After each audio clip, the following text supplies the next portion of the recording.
All right, all right, all right. It's that time again. Good morning, early morning crypto talk. Bitcoin Brandon here on a Friday morning. Good morning, everybody. The end of the week. Go ahead and type in the chat box where you're logging in from. As a disclaimer, I'm not a licensed financial advisor to be dispensing financial advice. I read the news, give my opinion, share suggestions, and it is up to you to make an informed, intelligent decision on which direction you want to move into. We have Denitra from North Carolina, Anthony Pinkston, Bethany Gibbs. I'm sorry, Denisha, North Carolina, Denitra from Philly. Hey, Denitra, you're going to be at the event at the end of this month? I have a chance to meet you out there. There's 4 rules I live by in the crypto space to have success. Rule number 1, education is key. Education is everything. Rule number 2, never invest money you cannot afford to lose. Rule number 3, always get your return on investment back as fast as possible. And rule number 4, where do you see yourself in 3 months, 6 months, a year from now? What are you willing to do to make it happen? Stay focused. Take action. Do not get distracted. There's so many things out there that can distract you in this space. You don't have unlimited resources. Now, this is not going to guarantee you success, but it will at least minimize your risk. And that, ladies and gentlemen, is the most that we can ask for. Sharon from Hawaii, Linda from Sacramento, Darnell from the OKC. All right, so let me get the screen share turned on.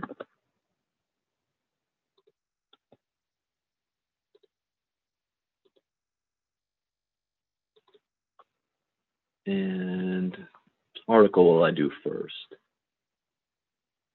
Yeah, micropayments. We'll do that one first.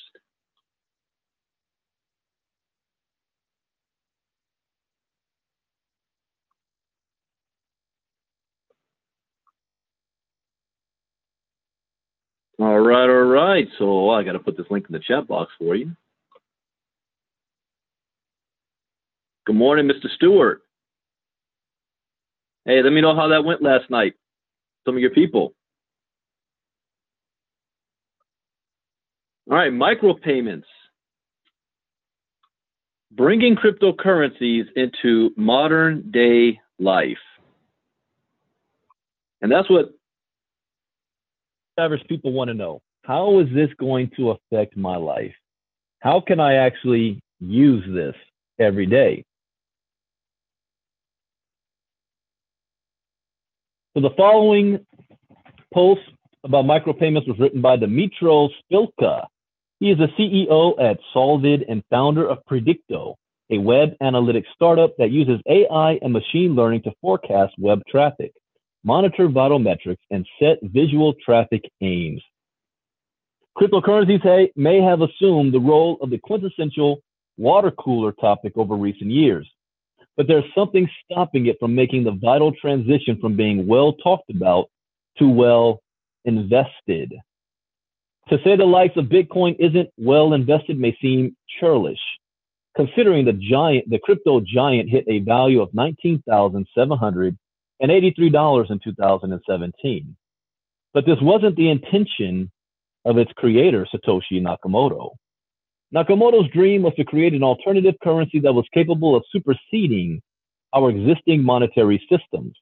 For the dream to become a reality, cryptocurrencies would need to be accessible and usable for citizens around the world in their daily lives. For all of Bitcoin's progress and toil, there's still a sizable gap between its utilization for investors and that of the wider public. However, there are a number of cryptocurrency organizations that are intent on bridging this gap, and some have highlighted micropayments as the cornerstone in bringing widespread accessibility for digital wallets. I agree with that. But can micropayments really make a difference in enabling cryptocurrency adopters? Is it capable of delivering significant growth to the crypto market and is a future where crypto transactions become daily practice just around the corner. Cryptocurrencies are well suited for micropayments. The utilization of e-wallets is ideal for customers who don't want to suffer the rigmarole of submitting their credit card information for each small-scale transaction they perform. Shoppers that hand over credit card information to outlets while making small purchases feel increasingly uneasy with the process. E-wallets, however, simply requires users to log in and choose which payment method they would like. I like that. Hey, Muhammad says, hello for Skirtala. Sorry, I did not pronounce that name right. They're both watching right now. So shout out to Muhammad. Given the widespread perception that cryptocurrencies are a complex subject matter, it's refreshing to see organizations rally to create manageable platforms for adopters of digital finance. Writing on Medium, Brad Nickel of GoByte explains that the ultimate goal is to make using crypto easier and better for merchants and consumers in everyday life by offering instant, secure, and reliable payment solutions. Cryptocurrencies are being adapted for use in day-to-day life, be it shopping online or buying a coffee from a vending machine. Recently, a global vending controller, iVend, have integrated crypto payment solutions with their vending machines, allowing consumers to purchase coffee with cryptocurrencies. See that? What did I always say? You're gonna walk around, going to Starbucks. Wait till Starbucks has a Bitcoin ATM in there. They're gonna be able to pay for your coffee with crypto. Another off-putting factor behind traditional methods of conducting micropayments is the processing fees that's associated. In some cases, these costs are so high that merchants fail to see any profits from enabling low-cost transactions to occur. But thanks to the deregulated nature of cryptocurrencies, this problem could be consigned to the history books. While some crypto payments, wait. If you listened to my crypto live last night, I talked about Dr. Doom Rubini, when he went to Congress and said, there is no real use value of cryptocurrencies. It doesn't solve any problem. But what does this article just say right here? What's one of the major problems? The costs are so high that merchants fail to see any profits from enabling low-cost transactions to occur. But thanks to the deregulated nature of cryptocurrencies, this problem could be consigned to the history books. That one sentence right there shuts Dr. Doom up. He had no business being in Congress running his mouth about stuff he has no knowledge of. Anyways, I'm still on that last night. While some crypto payments incur relatively high processing fees, Monero averages $2.60, while Bitcoin is closer to $1.20. Digital currencies like Tron and Ripple carry costs of less than a fraction of a cent on average per transaction made. One currency that's making strides in dragging decentralized micropayments at a fraction of the cost from the realm of pipe dreams to reality is Bitcoin Cash. Ensuring stability with a known fixed supply of 21 million Bitcoin Cash, Bitcoin Cash alleviates the burden of credit card fees, and many accepting merchants offer discounts to users paying using the cryptocurrency. Thanks to the tiny costs associated with accepting transactions using this method regardless of size. Okay, what does that mean in layman's terms? Let's say you are a store owner. There are fees. There's a reason why they like cash more than you using your credit card, because there's a fees attached to that. Cash, they're not paying any fees. But the convenience of people using a card, it's convenient. But what if they were able to still be able to offer digital payment and they didn't have the transaction fees to go with it? That means they're able to keep more of the money. If you're the business owner, would you rather like that? In fact, you can even offer discounts in your store for people who use cryptocurrency as payment, because the store owner is actually saving money on every transaction, and they can put those savings into the promotion for customers, bringing more people into the store, knowing they're going to get a discount if they shop at this store that's offering crypto instead of the store across the street that's not. You guys see that? How this is going to have mass adoption? There's one currency that's making strides in drag. Oh, yeah, that's right. The network fee for a typical Bitcoin Cash transaction is typically less than 1 penny, less than a penny, illustrating that cryptocurrency can be a driving force in enabling miniature transactions on a large scale and encouraging widespread adoption. This could hold the key for more businesses to embrace microtransactions via cryptocurrencies, while also encouraging customers to adopt the alternative payment methods to use ahead of their existing forms of finance. The solution the media industry has been waiting for. The convenient thing about cryptocurrencies is how easily they can be scaled. For all the financial might of Bitcoin, it can easily be converted down into a lower denomination called Satoshi that holds a fraction of the value, making it ideal for pricing up microtransactions. The potential that crypto transactions hold for the media industry is huge.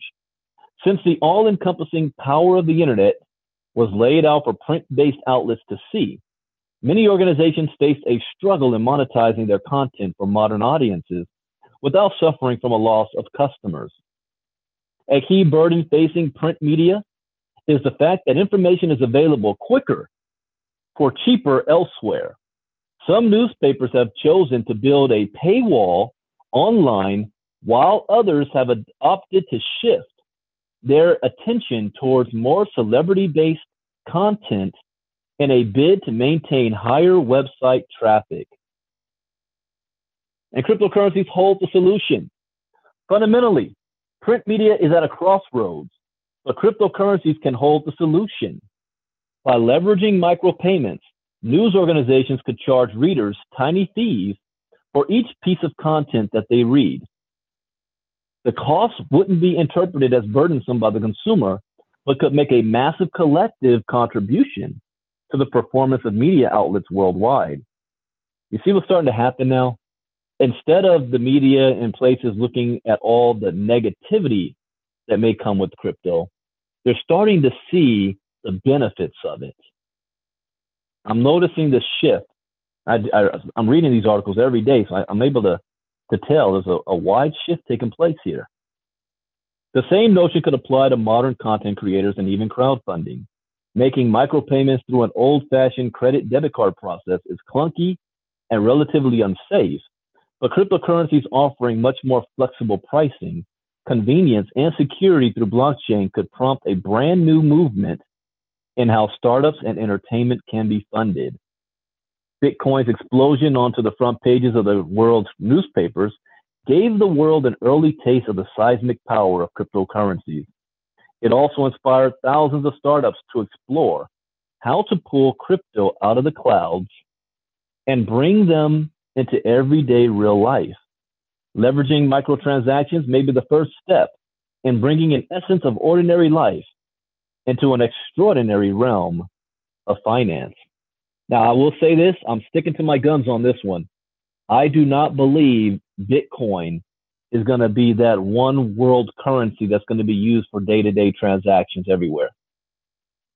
I believe Bitcoin is going to end up being cryptocurrency's version of gold and will be a store of value and a safe haven when people want to, stash their money.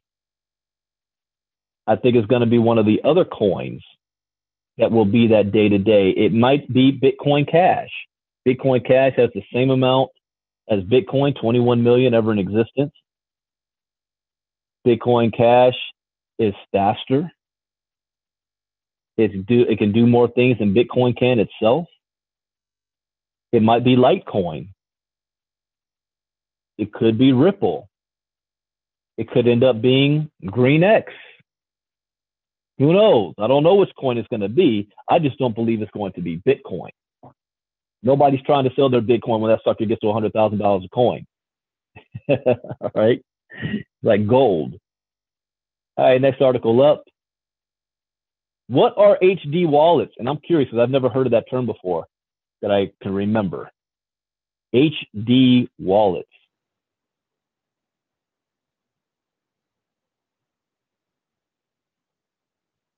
They call it a deterministic wallet. What does that mean? That's why I do this stuff. I'm learning as well. By this time, you must have heard about cryptocurrency wallets. Yes. All of you should have. You listening to me, you're part of KGX. But let's explore what a wallet really is. Here I will be using the example of Bitcoin as most of you are familiar with it. But this applies to almost all cryptocurrencies and their supporting wallets.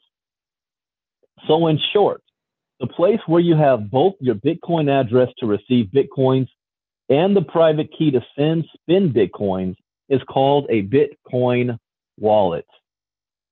Those of you in Philly, we're going to be doing something special. Make sure everybody in that room is going to have a Bitcoin wallet before the event's over with. In an even more simplified way, a wallet is a digital file which stores your Bitcoins. Since the inception of Bitcoin and other cryptocurrencies, numerous types of wallets have mushroomed. And why not? Wallets are the fundamental user interface through which a person interacts with the cryptocurrency system. With a simple Bitcoin wallet, you can be your own bank and move across borders without any questions asked. Yes and no. Let me stop right there. That's not always the case, because if you go through customs and they see you've got a ledger on you or a nano on you or your laptop or your phone, and your phone is actually a Bitcoin wallet and you've got more than $10,000 worth of Bitcoin on you, you can be detained. So this is also why crypto education is so important. You just can't read an article and take it as face value because that statement's not correct. In theory, yes. But you can be your bank and move across borders without any questions asked. That's not true. Isn't it amazing, he says. But this was actually not possible in the early days of Bitcoin when HD wallets were not there yet. Typically, in Bitcoin wallets, a pair of private and public addresses or keys is randomly generated. This requires you to take a backup each time you make a new pair of addresses. However, at the start, you might feel that this process is easy, but slowly, it will become more and more complicated and cumbersome to track, back up so many private public addresses as the number of your transactions increase. Moreover, if you are a person who cares about financial privacy and does frequent transactions, then you might need to generate a lot of private public pair of addresses or keys. What did I say the other day when we were talking about the biggest Bitcoin whales? The people who have the most Bitcoin do not have it all in one account. They've got it in dozens of accounts spread out. So this means you need more backup. Some wallets reuse the same Bitcoin address for all transactions to avoid losses, which can happen from the loss of a backup. This is not a very healthy practice and can compromise your financial privacy. And that's why HD wallets were developed under the BIP 32, aka Bitcoin Improvement Proposal 32. So what are HD wallets? Let's see, you've got your 12-word, I know about that. 3 is internal function, needs only to be backed up by you. Derive, this is a whole bunch of nerd talk here. Let's see if this makes any sense. Imagine how easy it would be if there were a mechanism to somehow generate a pattern of public-private keys that couldn't be guessed and needed no complicated backup. Well, there is. Such easy-to-use wallets are called HD wallets. HD is an abbreviation for hierarchical deterministic. Okay. I'm thinking HD like, high def for my TV. All HD wallets use 12-word master seed keys. Each time this seed is appended by a counter at the end and is used to derive seemingly unlimited new Bitcoin addresses hierarchically and sequentially. Okay. Since all the addresses are derived from a single master seed, You only need to worry about backing it up. That's why it's called hierarchical deterministic. Okay, I get it. So you've got one 12 key password, but you can have random addresses that all tie back to that one master key. Okay. So what happens inside an HD wallet? HD wallets generate a hierarchical tree-like structure of keys, which start from the seed master key based on bit 32. When you restore an HD wallet using the seed key, the wallet goes ahead and drives all the private keys of the tree using bit 32. And as soon as the scanning of keys is completed on the network, ta-da, you are done and your funds are recovered. While using an HD wallet, the backing up of the seed is mandatory and should be kept safe so that you can restore your wallet in case your device is lost or damaged. And this is the beauty of HD wallets. Taking a backup only once means that all subsequent addresses can easily be recreated mathematically from the algorithm. HD wallets use a one-way SHA-256 hash algorithm, which produces this tree of keys without any error of the input or seed key is the same. So what are the advantages of HD wallets? You need to back up only one key, the seed key. It is the only backup you will ever need. You can generate many receiving addresses every time you receive Bitcoin. That's for privacy, so it's also, what that does? When you got the government and the IRS looking at you and they're trying to track addresses, it gets more difficult when you've got, they're rotating out there. You can protect your financial privacy. Confuse new users as your receiving address changes every time. I like that. I actually like that a lot. I need to get me an HD wallet. Oh, I already have these ones. Popular HD wallets. There are various types of HD wallets now available on the market. Okay, so now they're available. Some of them are paid and some are free. Here is a list of the most popular ones. So pay attention to this. Looks like we're going to have to do a new video in the KG series. Ledger Nano is a hardware wallet. There's another thing. If you're ever buying these cold storage type wallets, never get it from a third party place. Order it directly from the retailer. It's not the retailer, the wholesaler. Like, I'm not buying a Ledger or a Nano from Best Buy or eBay. I'm going to go straight to their website and purchase it directly from them. There were horror stories of keys being stolen, the packages being opened and then resealed, and people buying that stuff off of eBay, and then those people from eBay jacking you for all your coins later on. Trezor, it's a hardware wallet. KeepKey. Haven't heard of KeepKey. Hardware wallet. Mycelium. Okay, this is a mobile wallet and it is free. So one thing we've been telling people is download the Bread wallet. That's easy to use. But look at this one, Mycelium. You have to look into that one. That's only Android only though. Jax, mobile and desktop. That's also free. That's on Android, Chrome, Firefox, Apple, iPhones. Electrum is also free. Now, if you're like, well, I don't want to have it on my computer, that's not the point. The point is you're going to have the seed where even if you were to delete it off your computer, then you can still recover it all because you've got the private key. I hope this insight on HD wallets will help you in making the right choice for yourself. Do let me know which HD wallet you are using for your Bitcoins or altcoins in the comment section below. All right, I'm going to save this article because this is a future lesson. Lesson in the future. Plus, I'm going to try these wallets out myself. All right, last article up. Kanye West. Kanye teaches Opsec. You have crypto fees and joined forces. So this is going over a couple of topics. Linda says, which hardware wallets do I recommend?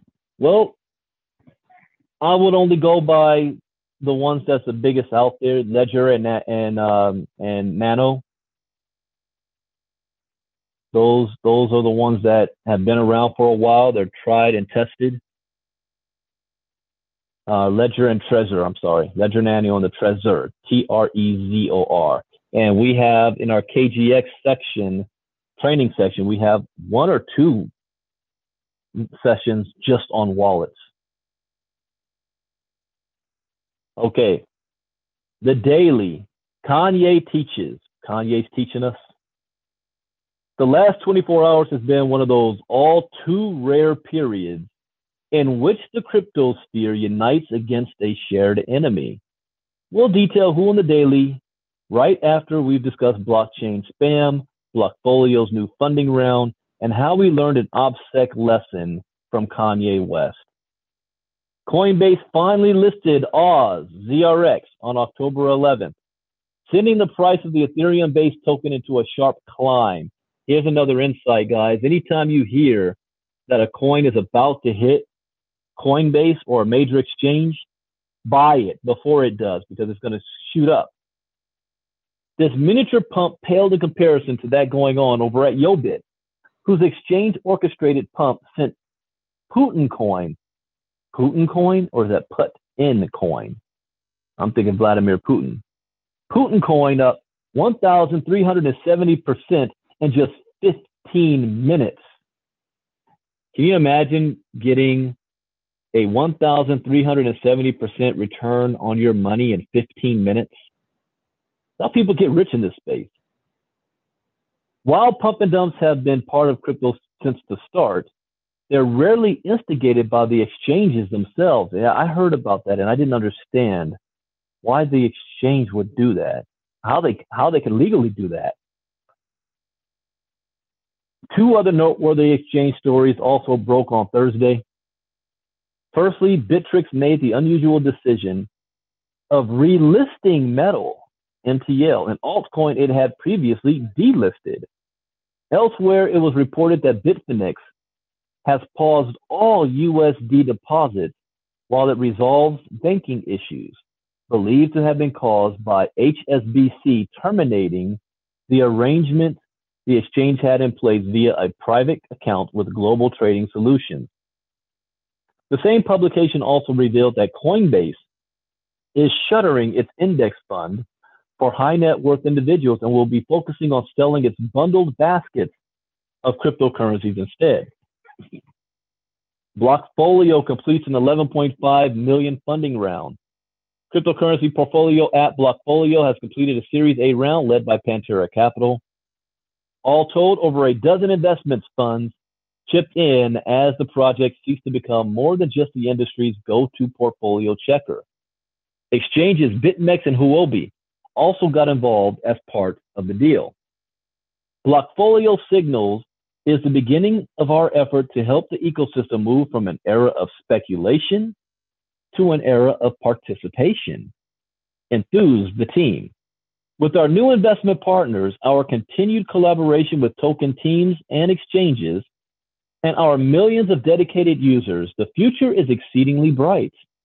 We're excited to work together to push the ecosystem forward one block at a time. Here's some news about Litecoin. I haven't heard any real news about Litecoin lately. UTXOs, also known as dust, are a problem faced by all Bitcoin-based blockchains. Generally, these nominal wallet balances are swept to aggregate the leftover Satoshis from previous transactions into a single wallet. In the case of Litecoin, however, that's not possible for the more than 50% of UTXOs that measure just 1 Litoshi in size. Sweeping them would cost more in transaction fees than the value of the dust itself. The issue can be traced back to a spam attack in late 2011. Litecoin creator Charlie Lee has now asked the community what should be done with the UTXOs that are lying in limbo. So far, crypto Twitter is split between doing nothing and having them marked as unspendable. Vitalik Buterin had a different idea, however.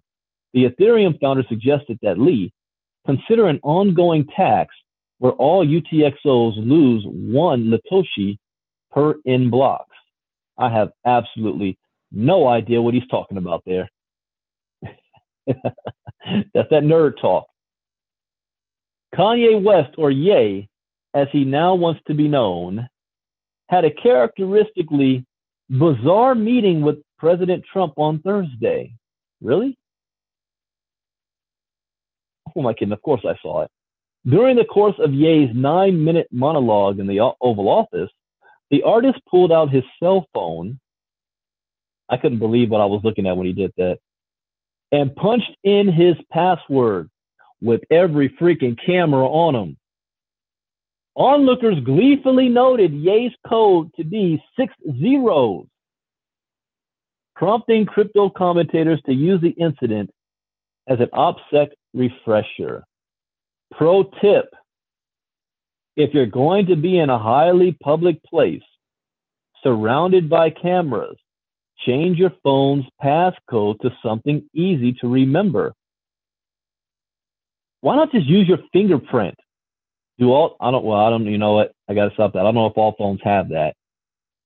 On the back, you use your finger to unlock the phone. So, change your phone's passcode to something that's easy to remember. Others use the opportunity to meme Ye's screen when he flashed it at the president. That's funny. Finally, in a rare moment of solidarity, crypto Twitter took time out from arguing on Thursday to unite against Nouriel Roubini, Dr. Doom, the economist whose views have been heavily discredited in Bitcoin circles, testified before a Senate committee on cryptocurrency. Santee says, really worth watching the whole congressional hearing on Bitcoin. Valkenberg describing WeChat and Alipay as a tool's dream by totalitarians after Roubini recommended them was beyond perfect. Bloomberg Crypto. If criminals aren't using your technology isn't worth using. Shortly afterward, no coiner, Roubini, that's right, he's never purchased any coin ever, as he had been dubbed, embarked on an unhinged Twitter rant that sent his mentions into overdrive. So we had one guy going on a rant in the Oval Office. We had another guy going on a rant in Congress. Linda Z says, I'm kind of enjoying this brief moment where the crypto community is united against Nouriel's ridiculous tweets. Roubini says, 99% of crypto land is one crap coin traded for another crap coin. And the average crap coin lost 90% or more of its value in the last year. Wrong. So crypto land is crap land, a cesspool of lunatics with severe Freudian scatological obsessions that swim 24/7 in their own stinking crap. You know what, Dr. Doom? Something tells me you actually do own a bunch of these coins. You know, there's a thin line between love and hate. The person you love is closest to you, but they're also close enough to hurt you the most. So you can go from one moment they're the best love in your life to the next moment they're your worst enemy. And whenever, I've had friends that they're broken up, right? Because they're broken hearted because they broke up with their girlfriend, or their girlfriend dumped them. And they're like, yeah, I'm all over it. Yet every other day they're still talking about their ex. Like, dang, I thought you were over it. Why are you still talking about her? Man, I'm just saying, though. I'm just saying. You said you was over her, but you're still talking about her.